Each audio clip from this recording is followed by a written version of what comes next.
Okay, so answeran natin yung assignment number 4 sa application development.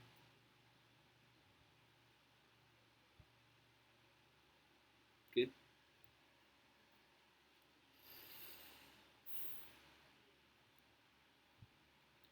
Tignan natin ano ba yung assignment natin sa application development.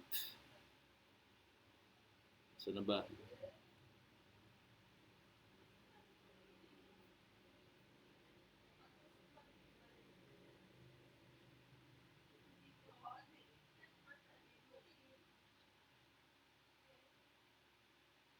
Assignment. Ito, application development, assignment number 4. Let's see.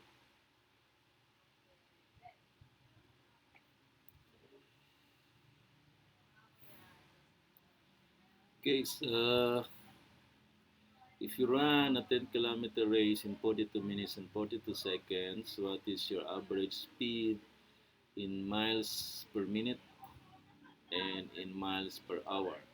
Okay? So yan ang assignment number 4. Dahil yung sa assignment number 3, nagawa na natin yung average speed in miles per second. Okay? So yun kasi nangyari doon. So ito magiging input-output interaction.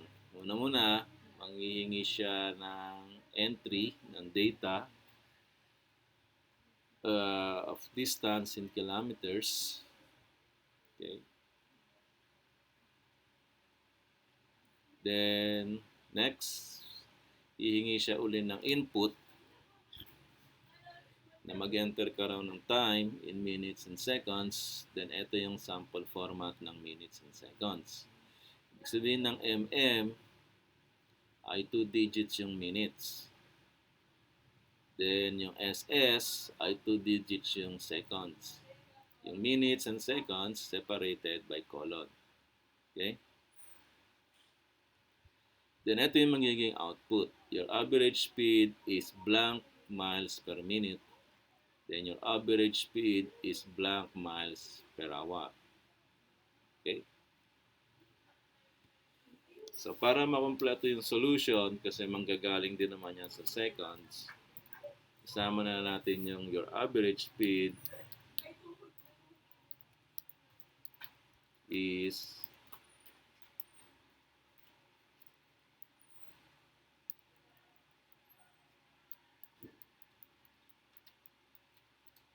blank miles per second.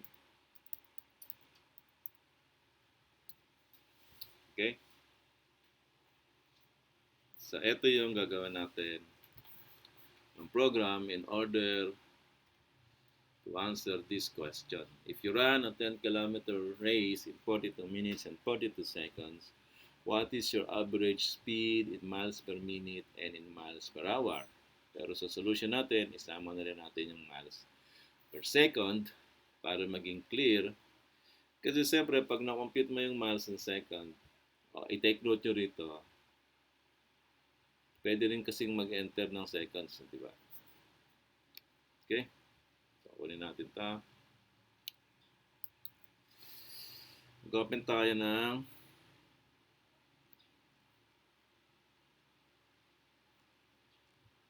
Python.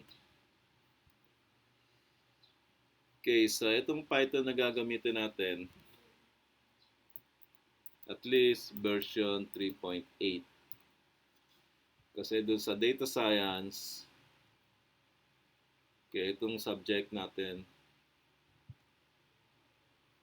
may subject kasi tayong intelligent systems. Okay, so it is part of data science. So para mabilis yung pag-install ng mga packages, gagamit tayo ng package management tool na Anaconda.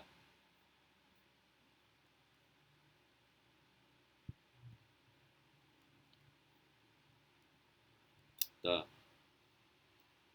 Okay, meron dyan mga installer for Windows, for Macintosh, at saka for Linux. makikita nyo ang minimum requirement, dapat at least yung Python mo is version 3.8. Okay? Saan tayo kukuha ng Python na yon? Meron ding website yan, di ba? Nasabi ko na sa inyo. Python.org. Punta kayo sa python.org, then may mga downloads dyan. Yeah. O, ang latest naman nila is Python 3.9.7.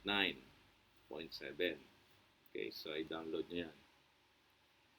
Then afterwards, pag meron na kayo nun, then pwede nyo nang i-download yung Anaconda. Okay?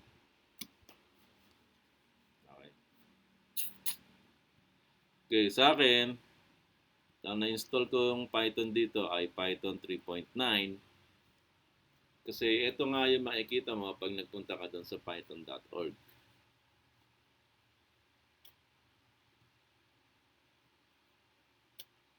Okay, so pag meron ka ng Anaconda, pwede mo lang i-install yung mga gagamitin natin sa intelligent systems, sa data science. Okay? So ito yung assignment natin.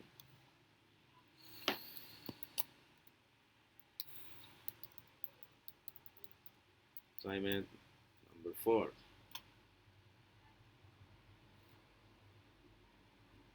Sa application development to.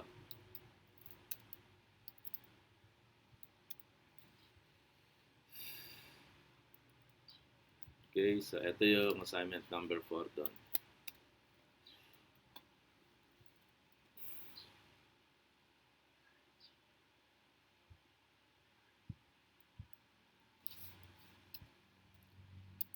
Actually, itong assignment na to ay may kasama ditong what is your average speed in miles per second, miles per minute.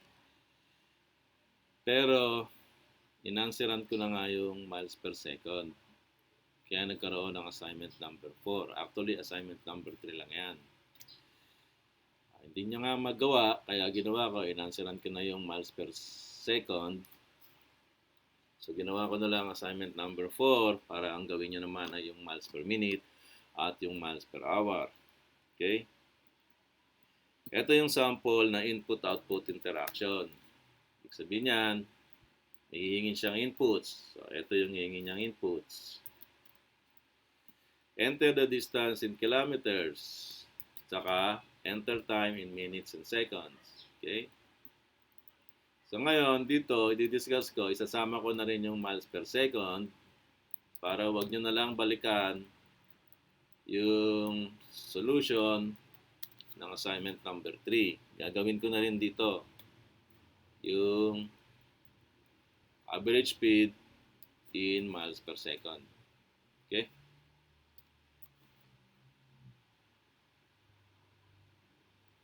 Okay, mga different parts ng program ay may input, diba? Then, pag may output ka na, yung process. Then, kapag na-process mo na yung output, o di may, yung input, o di may output ka na, okay? O, input mo na. O, dito, sa sample ng input-output interaction niya, ang inputs niya ay distance in kilometers, saka time in minutes and seconds. O, di mangingi tayo ng input. Okay, input.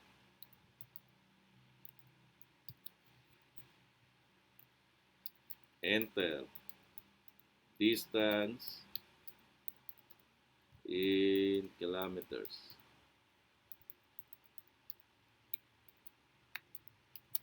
Okay?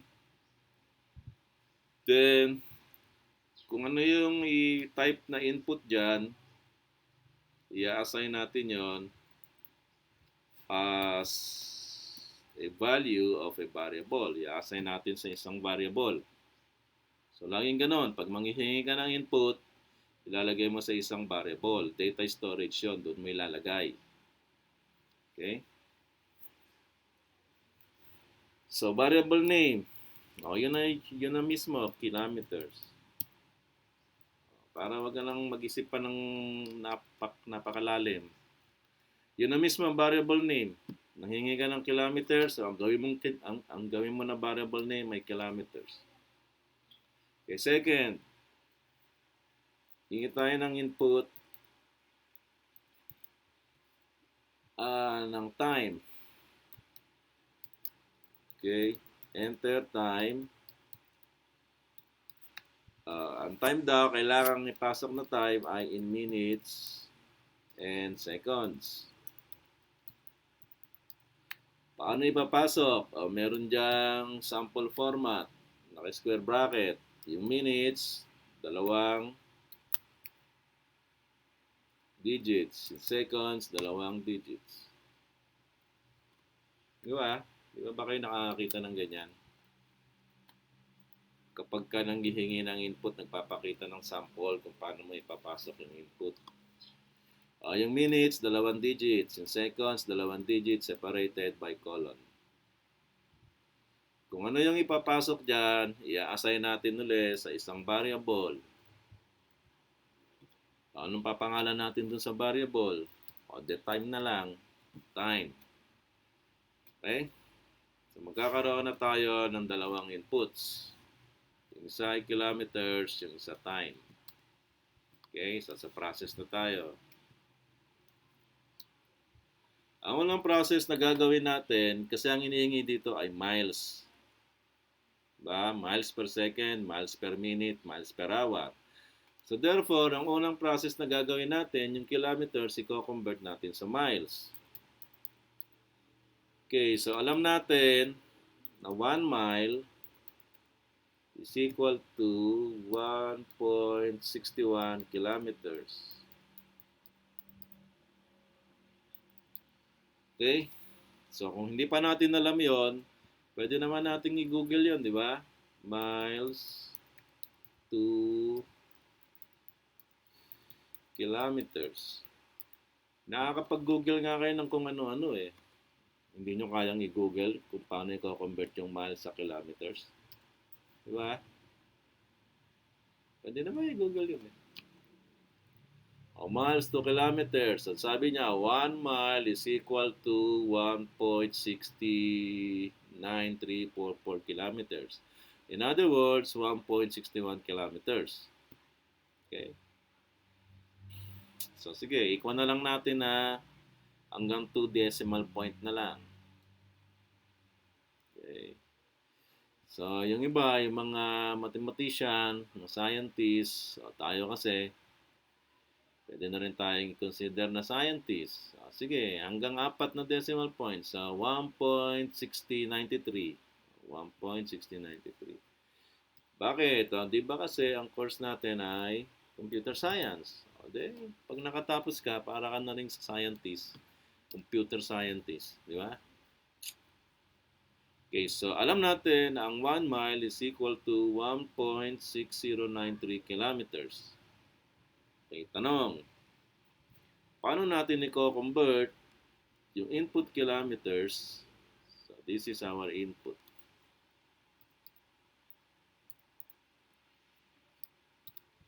Yung input kilometers sa miles.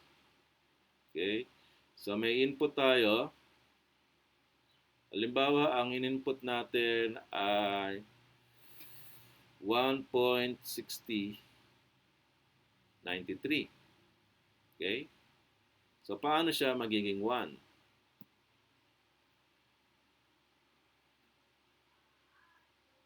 So, para siya maging 1, i-divide natin siya sa 1.6093. Di ba?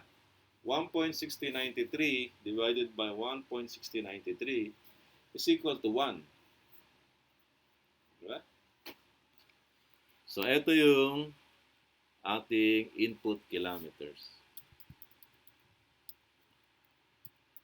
Input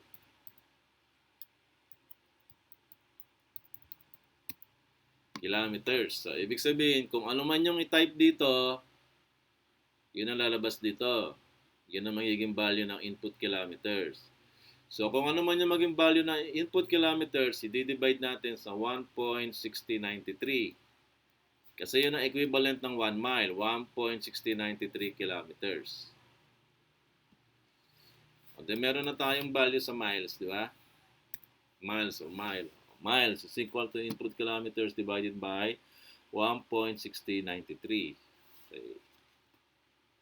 Ngayon, yung ating input time. Yung ating input time ay may dalawang parts. Yung isa ay minutes, yung isa ay seconds. Okay? So, dun sa lecture natin, meron dun slicing ng string slicing. Okay? So, i-slice natin siya. Kapag nagpasok siya ng minutes, saka time, nasusundin tong format na to, magkakaroon siya ng index number. Yung unang character na ipapasok, yun yung index number 0. Then 1, 2, 3, 4. So, ibig sabihin, yung minutes ay nasa index 0 at 1. Okay? So, i-slice natin yung time para makuha natin yung minutes, yung input minutes. So, dun sa input time, kukunin natin yung input minutes doon. Okay? Nasaan yung input minutes? Doon sa time, nasa index number, ito, 0 hanggang index number 01, 1. Pero, di ba doon sa lecture natin ng slicing ng string, yung second parameter ay kung saan mag-e-end yung slice. Okay? Pero, yung second parameter kung saan mag-e-end yung slice but not including that index number. So kapag 1 ang inilagay natin, hindi sasama yon, edi mababasa niya lang ito index 0. Kaya isasama niya to index 2. So ganyan ang magiging slice niya dyan. Yung time, i-slice mo, start ka sa index 0, mag-e-end ka sa index 2. So 0, 1, 2, but not including index 2. So therefore, ang maisasama lang doon sa input minutes ay yung index 0 at index 1. O ganyan ang pag-slice niyan. Okay? Next. Kukunin natin yung input seconds doon sa input na time. Okay? So, mag-specify tayo ng slice. Okay, nasaan yung seconds? Dito mag-start. Anong index number nito? 0, 1, 2, 3. So, index number 3. Doon siya mag-start. Saan siya mag-end? Okay? So, 3, 4.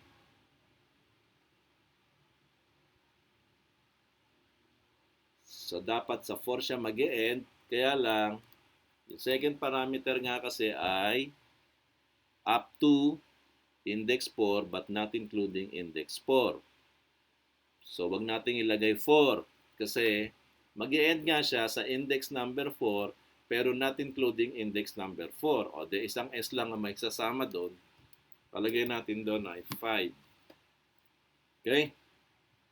So, meron na tayo niyan. O, testingin natin. Testingin na muna natin itong pagkuha ng input. Okay? Para natin testingin. So, ipiprint natin kung nakuha ba ng tama yung miles. Ipiprint natin kung nakuha ba ng tama yung input minutes. Okay, take note nyo kung paano nagte-testing.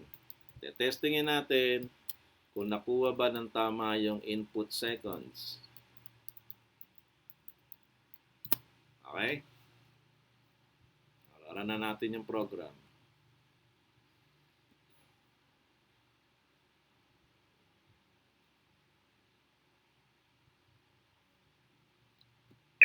Sandali mo na.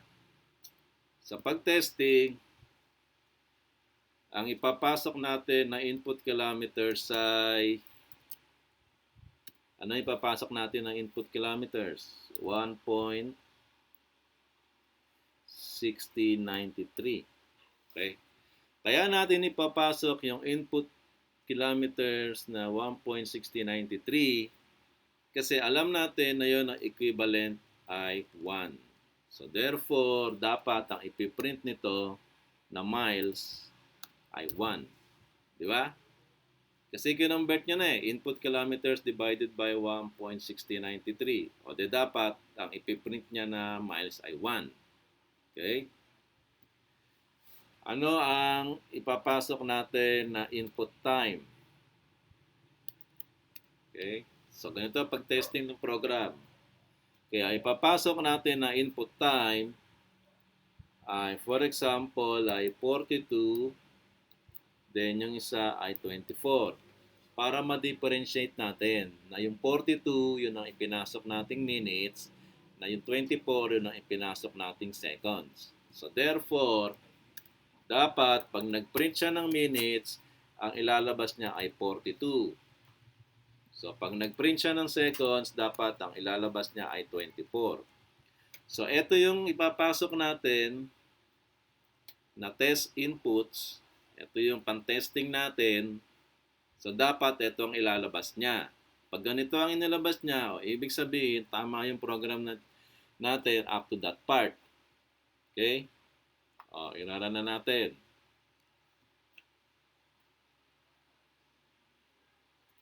Okay, sisave ko to dun sa folder ko na Intelligent Systems.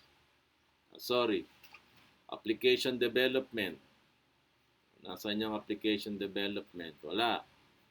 Nasa folder ko siguro yun. So, punta muna ako ng folder ko. Okay, then, tingnan ko, meron ba ako ritong folder na Application Development. Okay, so wala akong folder, pero may folder ako tungkol sa Python. Diyan ko na lang i-save. Okay, so testing lang ito. So test. Save. Okay, so take note, hindi ko sinisave yung mga assignment na yan. Enter distance in kilometers. Papasok ko rito is 1.6093 kasi alam ko na yan ang equivalent ng 1 mile. Okay, enter time in minutes and seconds. So, ipapasok ko ay 42 minutes, then 24 seconds. Para lang ma-differentiate ko na ang pinasok kong minutes ay 42 at ang pinasok kong seconds ay 24. So, ano ang expected result ko dyan? So, lalabas yung miles, 1. Lalabas yung minutes, 42. Lalabas yung seconds, 24. Okay? Error. Saan siya nakakita ng error? Sa line 21. Ano daw ba yun nandun sa line 21? Ito, miles is equal to input kilometers divided by 1.6093. Yung conversion natin ng kilometers to miles. Ano bang error? Type error. Ibig sabihin yung data type. Okay? Sinasabi dito, nag-divide ka ng string sa float. Ayan o, may symbol ng division. Unsupported operand type. Operand, yung arithmetic operation na ginawa mo. Ang ginawa mong arithmetic operation ay division kasi ganitong operand ginamit mo eh. Pero ang dinidivide mo, yung isa ay string. Ito daw ang input kilometers ay string. Dinidivide mo sa float. Ito, di ba, float ito. Okay. So, error daw yon. So, ang gagawin natin, etong string, gagawin din nating float. Para magkapareho sila. Okay? So, hanapin natin. Nasaan yun? Yung input kilometers daw. So, etong mga input, gagawin nating float. Yung input kilometers, gagawin nating float. Andun yung error eh, di ba? Okay. Testing ulit. 1.6093 42 24 may error na naman, but this time sa line 22, hindi na sa line 21, wala nang error doon. Kaya ano ba nakalagay doon sa line 22? yung input minutes, yung ating string slicing. Nag-slice tayo ng, in-slice natin yung time at yun na magiging value ng ating input minutes. Ang sabi dito ay name error. Okay? Name time is not defined. Ibig sabihin, wala daw ganung variable name. Wala daw variable name na time. O, i-check natin ulit sa program. Wala nga kasi input time. O, ilagay lang natin dito, input time. O, ito rin, input time. Okay? O, testing ulit. Okay, so 1.6093 42:24. Tama ba yung lumabas na output? Di ba yan ang expected nating output? Okay. Ang equivalent ng 1.6093 kilometers a mile is 1 mile. Then, nag-slice tayo. In-slice natin yung 42 minutes dun sa time. Ayun, 42. I-slice natin yung 24 seconds dun sa time. Ayan, 24. So, ibig sabihin, tama na yung mga inputs natin. Okay? So, pwede na nating alisin to kasi na-testing na natin na tama.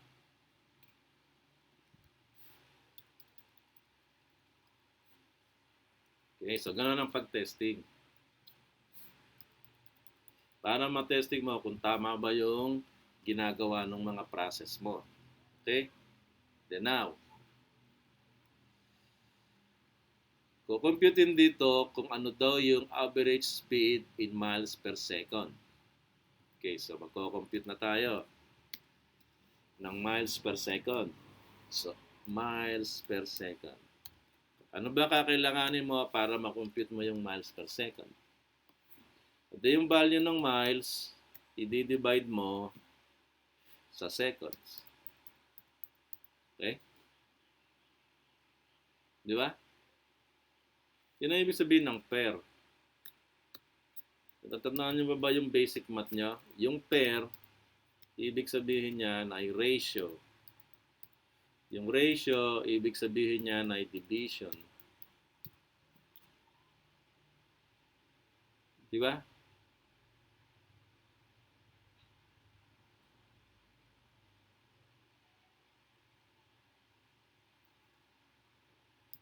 Huwag na natin babalikan yung basic math muna ngayon. Masyado tayong hahaba. Okay, so para makuha mo yung MPS, yung miles per second, ibig sabihin na yung miles, i-divide mo sa seconds. Okay, meron ba tayo rito value para sa seconds? Tingnan natin. Meron tayong value sa miles. O, wala nang problema. Meron na tayo ditong process para sa miles. So, kung ano makompute dito, yun ang magiging value nito. Then, wala pa tayo sa seconds kasi nandito lang ay yung mga in-input. Ang mga in-input ay input minutes at input seconds. Okay. So, etong seconds na to, dapat mai-convert mo na yung inputs, input minutes. So, seconds equals yung input minutes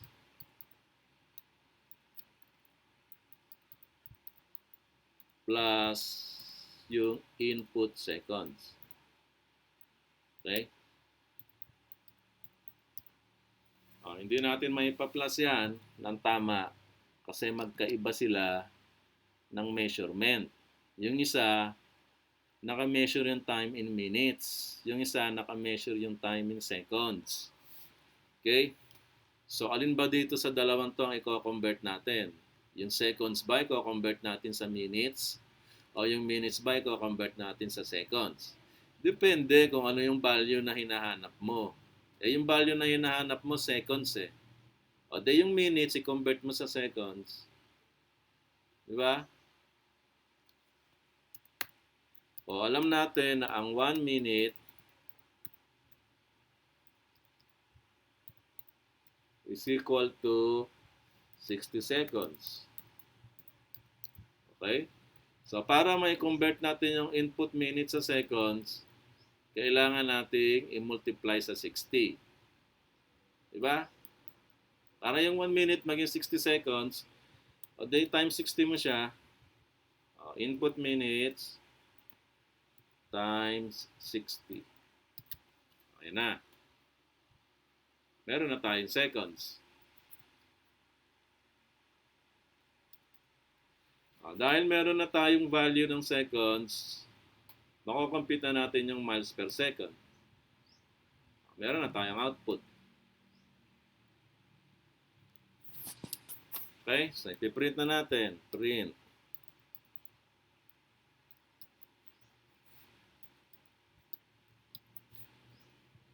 Okay, so ano daw yung ipiprint natin? Your average speed is blank miles per second. Okay, so your average speed is blank. Okay, so yung blank na yon, yun yung value ng MPS, miles per second, di ba? Ng variable na yon. So papalitan natin siya ng data format na, ano magiging data format niyan? May division eh. So pag may division, ito ay take note niya, pag may division, malaki ang posibilidad, malaki ang probability na magkakaroon siya ng decimal point. Basta nag-divide ka, malaki ang posibilidad na magkakaroon siya ng decimal point. So ibig sabihin, etong miles mo ay float. So yung MPS mo ay float. So ang gagamitin natin na data format ay float. So %F. Take note, yung blank, ang ipinalit ko ay %F. Kasi dyan ko ilalagay yung value ng MPS. Your average speed is blank, miles per second. Ayan. Period. Then, close ko yung quotation mark. Then, lalagyan ko ng ganitong symbol. Then, isusulat ko kung anong variable ang kukunan ko ng value para dito sa data format na %F. Ito, yung value ng variable MPS. Okay?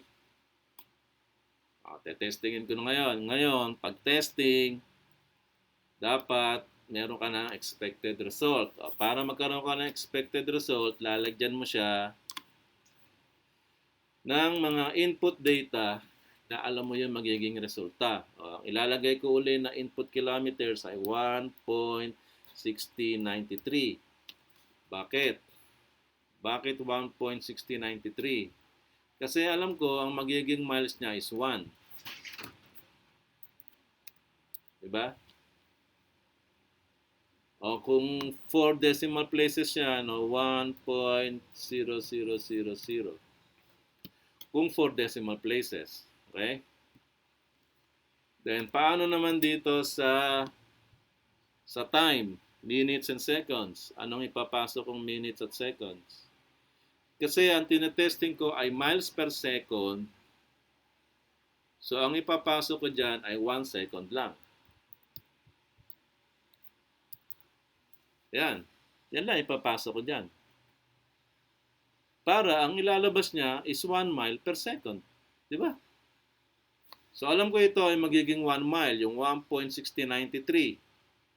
O, di dapat, ang second ko dapat ay magiging 1. O, para maging masiguro ko na ito ay magiging 1 second, o, dahil ipapasok ko 1 second lang. Yung minutes ko 0, yung second ko ay 1. Diba? So, ang lalabas dito is 1 mile per second.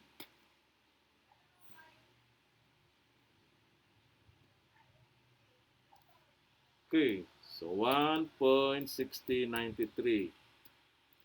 00,01.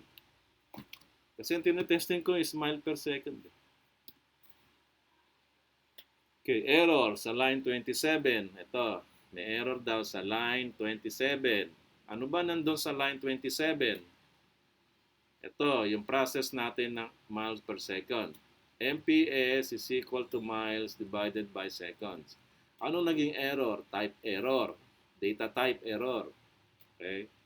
Ang nakita niya, ang supported daw yung operand, division.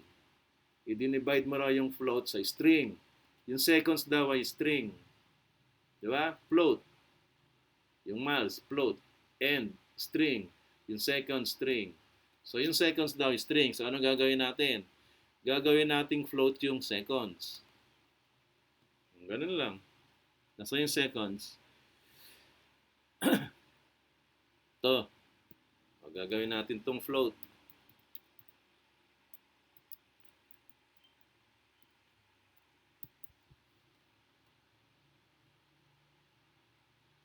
Kasi nag-error siya eh. Yung isa daw float, yung isa daw string. I-divide mo. So, gawin mong float pareho.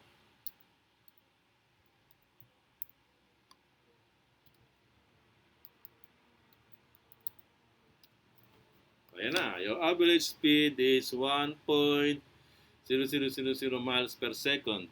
Okay. Ang daming decimal point. Okay.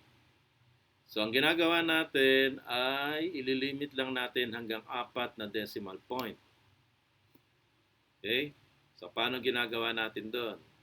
Ito, sa pagitan ng %f, specify natin na hanggang 4 na decimal point. Okay, bakit 0? Sabihin ng 0, it doesn't matter kung ilan yang nandyan sa left side ng decimal point. Okay? Ang ililimit lang natin ay yung nasa right side ng decimal point. Hanggang 4 lang.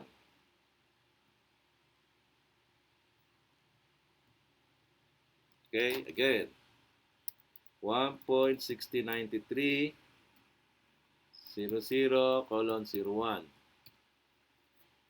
Okay? So, tama na ba? Your average speed is 1.000 miles per second.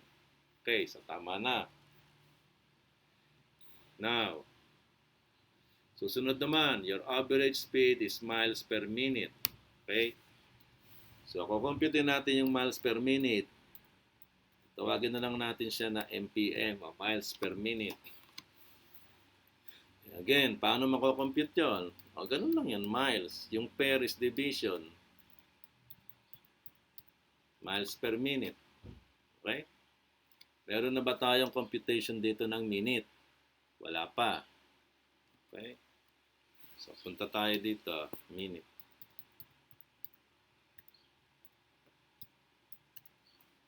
Alisin muna natin yung mga sample data natin. Mga sample data yan, para lang ma-testing natin, or test data. Pwede mo tawagin na test data, or sample data. Para lang ma-testing natin na tama yung nilalabas ng computation. Okay? Sa minute, wala pa tayong computation sa minute. Paano natin kukumputin yung minute?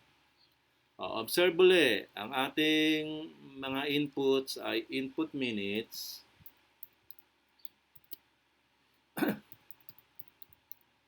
plus input seconds.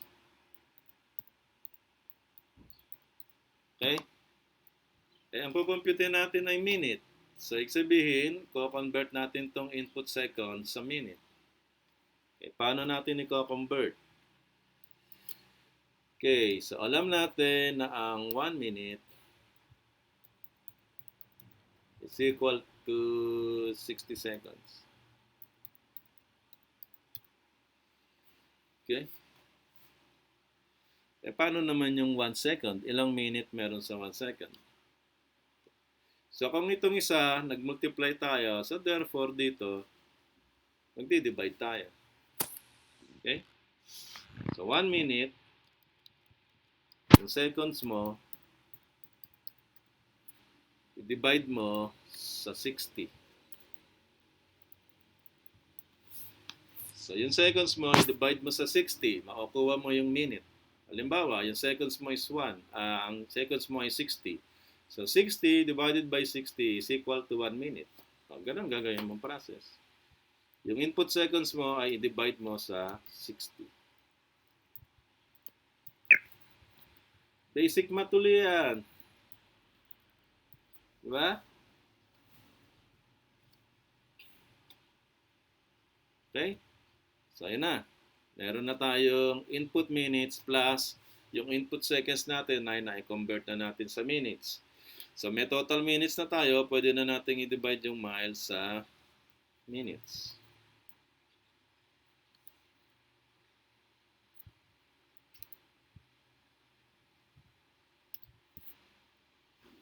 Okay? So, copy-paste lang natin ito. Para makapag-print na tayo ng average speed in miles per minute. Ayan. Masyado sa malayo. Ayan. Okay. So, ang pangalawang ipiprint niya ay your average speed is miles blank miles per minute. Okay?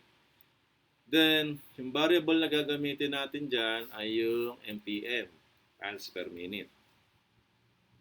I-check ulit natin.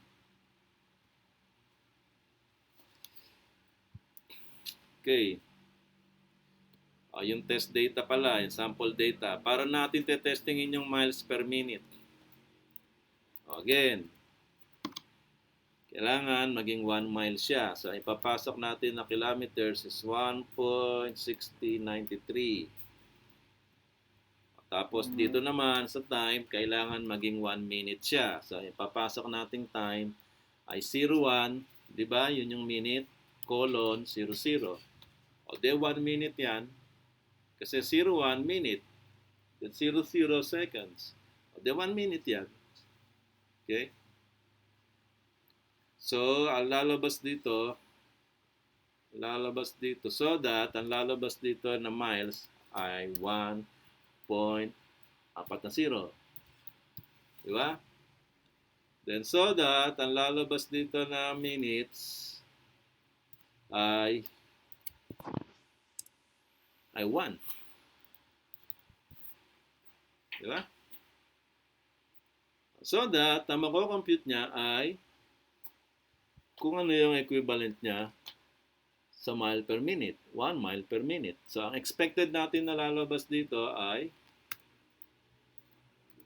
1 mile per minute. O 1.0000 1 mile per minute. Okay? So, ganun. Okay, sa pasok natin kilometers ay 1.6093 para alam natin na 1 mile ang equivalent niyan. Ang ipasok natin na time ay 0100 para alam natin na 1 minute yan. Kasi ang tinetesting natin ay yung mile per minute. Okay, error. Line 26. O, same error kasi, di ba? String daw itong input minutes. Then, i-divide mo sa integer. Integer. May division eh. Ba't integer? Pag may division, dapat float. Gagawin nating float lahat. O, nasa na yan? Division. Ayan, o, may division. Minutes. May division dito eh. So, kailangan gawin nating float yung minutes.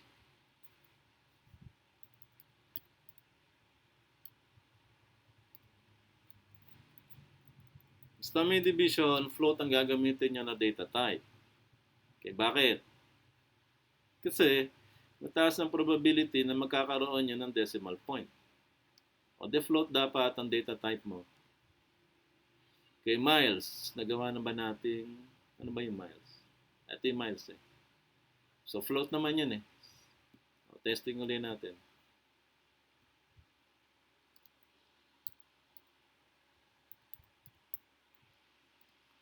Okay? So, 1 minute. Okay, error pa rin. Minutes. Doon sa minutes. Yung minutes daw, i-divide yung input seconds na string. Ayun. Okay. Yung minutes daw, minutes, dinidivide yung input seconds na string. Tama nga naman. Dapat float ito.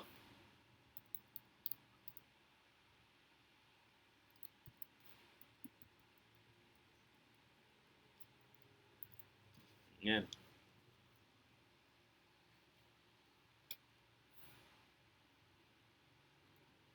Basta nga naman, pa nakakita kayo ng error message, kung hindi nyo man kaya na i-anticipate habang gumagawa kayo ng program, basta nakakita kayo ng mga error messages, intindihin nyo yung error message. So, sabi dito, division daw, saan ka ba nag-divide dito? Nag-divide ka dito sa input seconds divided by 60. O, string daw yung input seconds. Then, integer yung 60. Okay? So, dapat pareho silang integer. Kaya lang may division. So, let's try float.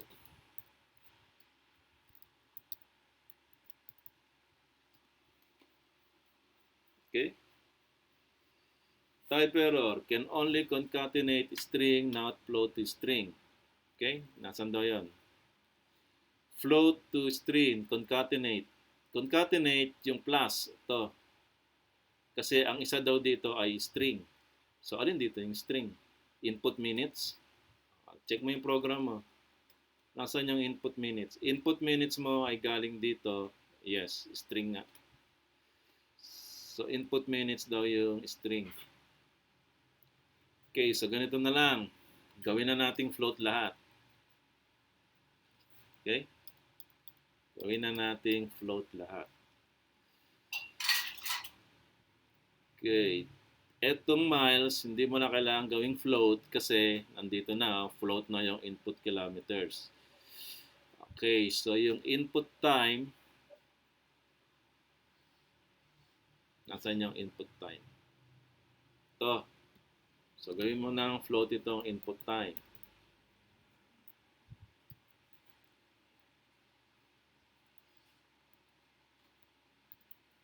Then, ito rin. Gawin mo na ring float.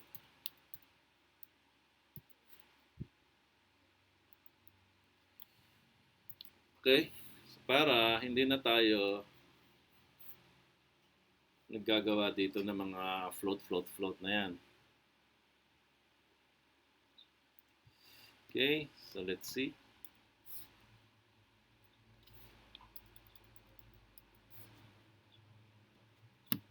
Naging float na ba yung seconds?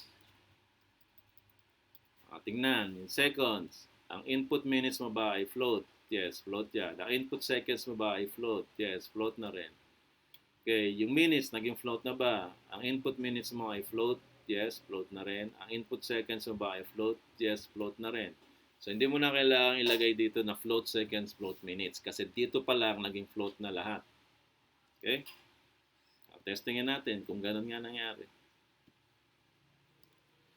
1.6093 equals 1 mile yun. Then 0100 equals 1 minute. Ayan na. Your average speed is 1.00 miles per minute. Okay? So, na-testing na natin yung program natin sa miles per second at na-testing na rin natin yung program natin sa miles per minute. Okay, so last, miles per hour. Erase na natin to, mga sample ano natin. Ganun ang pagte-testing ng program.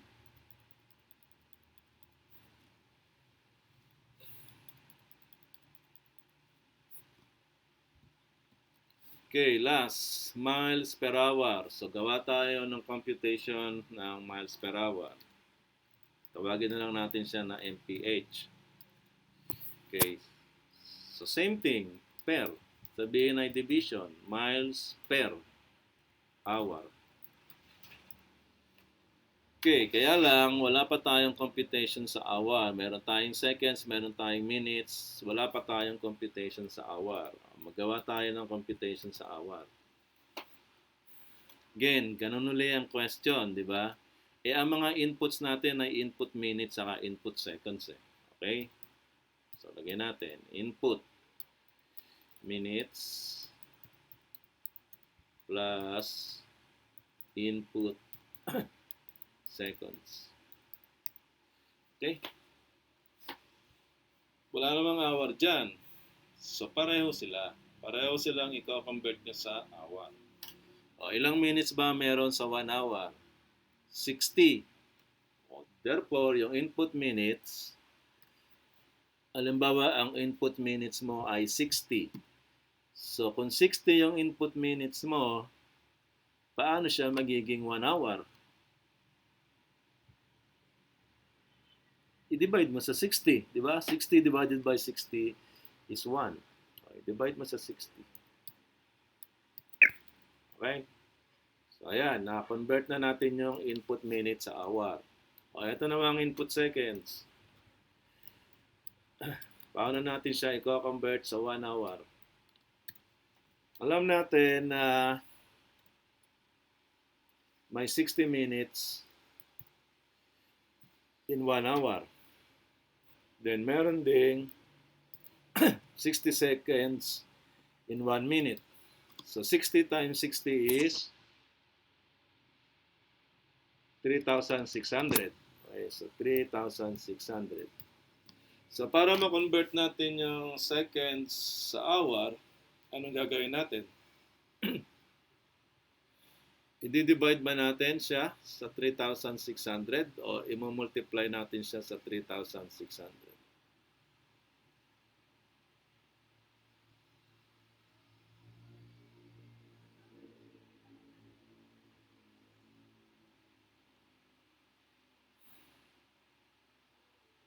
Ano? I-divide sa 3,600 para yung seconds ay maging hour. Okay? Ganyan. So, meron na tayong computation sa miles per hour. Okay? So, pwede na nating i-print. Your average speed is blank miles per hour. Okay, so ang gagamitin natin ay yung value ng variable na MPH. Okay? Sample data para matesting natin yung miles per hour. Again, para maging 1 mile, ang papasok nating kilometer ay 1.6093. Para maging 1 hour, ang ipapasok nating time ay 60 minutes at 0 seconds. Di ba? Ang 1 hour ay 60 minutes and 0 seconds. So, para ang lalabas dito sa miles per hour ay 1 mile. Okay, so 1 mile per hour. Okay? Testingin natin.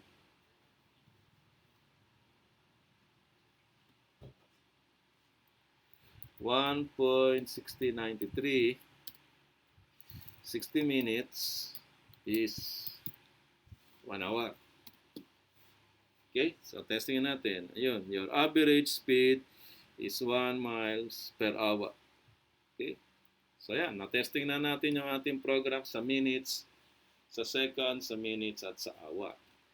So, we can say na tama itong program na to.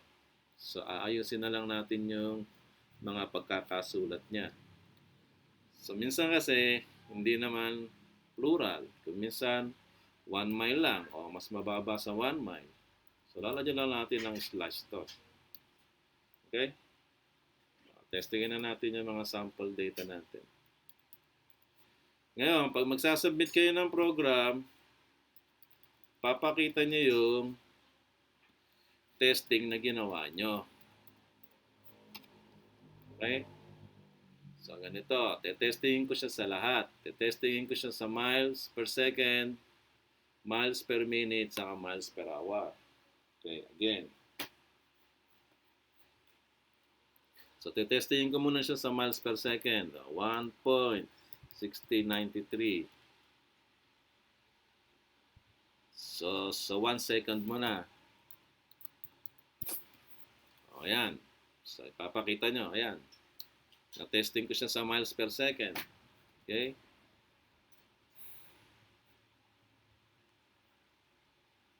Ganun ang pagtetest ng program. Okay, so testingin ko naman siya ngayon sa miles per minute.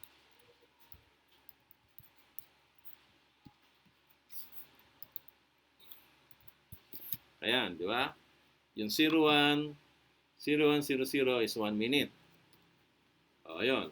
So, tama. 1 miles per minute. So, dito rin. Per minute. Per second. Dito, per minute. Okay, so lastly, testingin ko naman siya sa 1 mile per hour.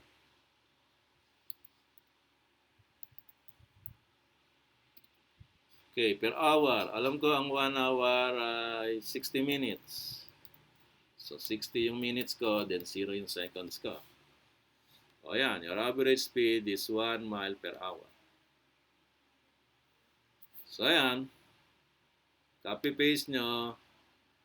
Then, ipakita nyo yung mga resulta dun sa ginawa mong pag-testing sa program mo. Okay?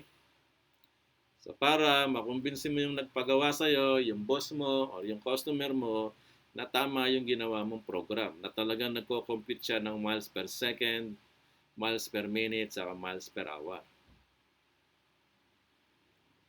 Kung babasahin nyo yung mga messages ko dun sa GC at dun sa mga PM, di ba paulit-ulit kong binibigay ang ganyang sample. Okay? So, yan ang solution. Yan ang program para sa assignment number 4. Okay?